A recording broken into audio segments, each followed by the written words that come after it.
ជំរាបសួរបងប្អូនទាំងអស់គ្នាបងប្អូនសុខសប្បាយជាទេចំណែកខ្ញុំសុខសប្បាយម្ដាខ្ញុំចង់ប្រាប់ថាកាលពីថ្ងៃទី6ខែ11ឆ្នាំ2025ខ្ញុំនិងមិត្តភ័ក្តិបាននាំគ្នាទៅលេងជ្រោះប៊ូស្រាឬក៏យើងហៅថាបេះដូងមណ្ឌលគិរីដើម្បីបានទៅដល់ខេត្តមណ្ឌលគិរីយើងត្រូវធ្វើដំណើរតាមផ្លូវជាតិលេខ7ចម្ងាយប្រហែល370ទៅ380គីឡូម៉ែត្រគឺយើងទៅដល់ក្រុងសែនមនោរម្យនេះជាក្រុងសែនមនោរម្យហើយក្រុងសែនមនោរម្យនេះទីតាំងឬក៏កន្លែងហ្នឹងគេទំធ្វើថ្មីហើយនៅហ្នឹងមានគេហៅថាកាហ្វេឡានក្រុងកាហ្វេហ្នឹងឈ្ងុយមែនតើបងប្អូនបើសិនបានទៅចូលកំខានមានកាហ្វេឈ្ងុយហើយមានកន្ទប់ទឹកហើយមានកន្លែងអង្គុយញ៉ាំនៅលើហ្នឹងនេះកាហ្វេឡានក្រុងនៅលើហ្នឹងមានកន្ទប់ទឹកស្អាតហើយមានកៅអីមានកន្លែងគេអង្គុយស្អាតធំធើណាហើយកាហ្វេឈ្ងុយខ្ញុំថាឈ្ងុយហីកាហ្វេហ្នឹងកាហ្វេនៅមណ្ឌលគិរីហ្នឹងតែម្ដងដល់យើងដល់ក្រុងសែនមនោរម្យហើយយើងចេញដំណើរបន្តមកទៀតមកដល់ជ្រោះប៊ូស្រាអញ្ចឹងចម្ងាយផ្លូវពីក្រុងសែនមនោរម្យមកជ្រោះប៊ូស្រានេះគឺ43គីឡូម៉ែត្រទៅមកដល់ឥឡូវយើងមកដល់ហើយយើងដើរមើលគេលក់វត្ថុអនុស្សាវរីយ៍មានកាបូបមានកៅអៅមានរ៉ូបអីចឹងណា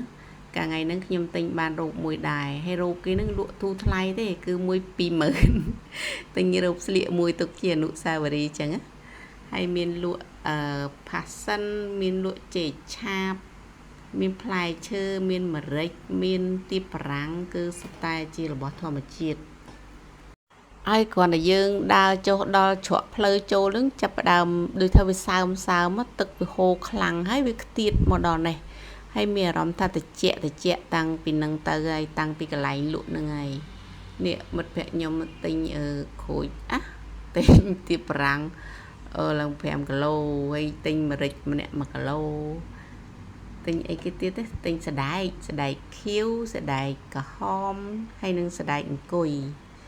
ទិញម្នាក់1មុខ1គីឡូមុខ1គីឡូ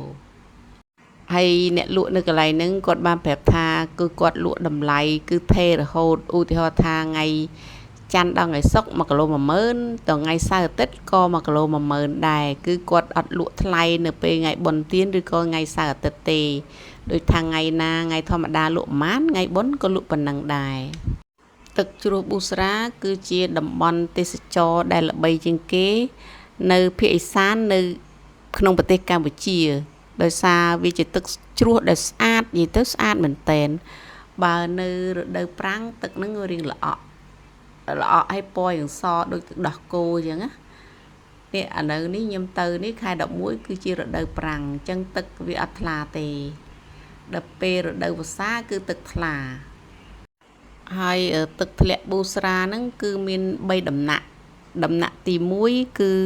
មានកម្ពស់ដូចថាកម្ពស់វាពីលើមកក្រោមហ្នឹងគឺកម្ពស់ប្រវែង8ម៉ែត្រទៅ12ម៉ែត្រហើយចំណែកដំណាក់ទី2គឺកម្ពស់ប្រវែង15ម៉ែត្រទៅដល់20ម៉ែត្រហើយវាឆ្ងាយពីដំណាក់ទី1គឺប្រវែង150ម៉ែត្រដូចថាដំណាក់ទី1នៅទៅនេះចឹងដល់ពេល150ម៉ែត្រទៀតបានដល់ដំណាក់ទី2ហើយចំណែកដំណាក់ទី3គឺទឹកនឹងវាហូរក្នុងល្បឿនលឿនហើយវាហូរខ្លាំងទឹកខ្លាំងហើយហូរលឿនទៀតអញ្ចឹងប៉ុន្តែភ្ញៀវទេសចរដែលទៅលេងគឺទៅលេងតែបានតែដំណាក់ទី1និងដំណាក់ទី2ទេចំណែកដំណាក់ទី3គឺមិនអាចទៅបានទេព្រោះដំណាក់ទី3ហ្នឹងគឺជាព្រៃក្រាស់ហើយខ្វះមធ្យោបាយធ្វើដំណើរគឺយើងមិនអាចដូចថាធ្វើដំណើរទៅដល់បានណាហើយអាចមានសត្វព្រៃទៀតផង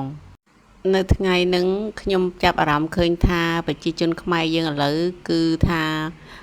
ចេះដឹងជាងមុនច្រើនដោយថាមិនចោលសម្រាមនៅកន្លែងទីសាធារណៈហ្នឹងផ្ដេសផ្ដាសចឹងណាហើយទឹកជ្រោះប៊ូស្រាហ្នឹងជាតំបន់រស់នៅរបស់ជនជាតិដើមភាគតិចជាពិសេសហ្នឹងជនជាតិព្នងដែលពួកគាត់ប្រកាន់ប្រពៃណីវប្បធម៌ទំនៀមទម្លាប់ហ្នឹងផ្ទាល់ខ្លួនរបស់ពួកគាត់ដូចថាដាច់ដោយឡែកពីយើងអញ្ចឹងណាហើយអ្នកលក់នៅទីនោះបានផ្ដាំខ្ញុំថាបើអ្នកបានមើលហើយសូមកុំភ្លេចទៅលេងនៅមណ្ឌលគិរីផងពួកគាត់រងចាំស្វាគមន៍ដោយរីករាយអរគុណច្រើន ឥឡូវយើងមកស្ដាប់សំឡេងទឹកធ្លាក់ធម្មជាតិទាំងអស់គ្នា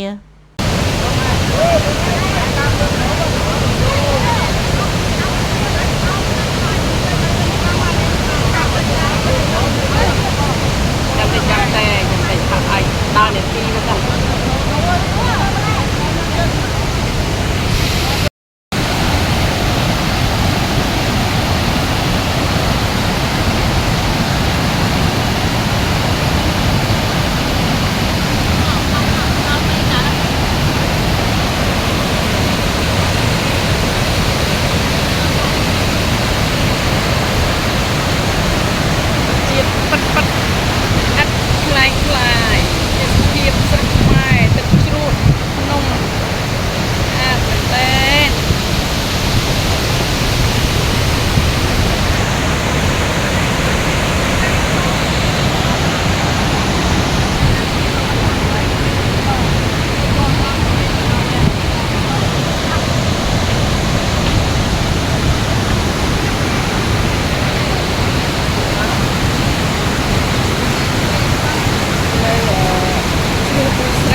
Cambodia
ឃើញផង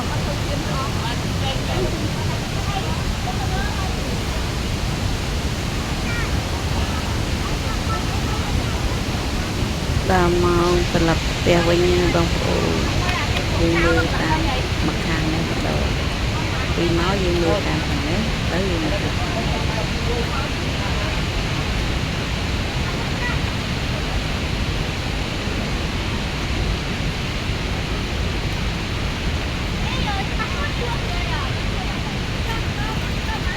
ពួកយើងបានត្រឡប់ទៅវិញហើយបងប្អូននេះផ្លូវឡើងទៅលើត្រឡប់ទៅផ្ទះវិញហើយ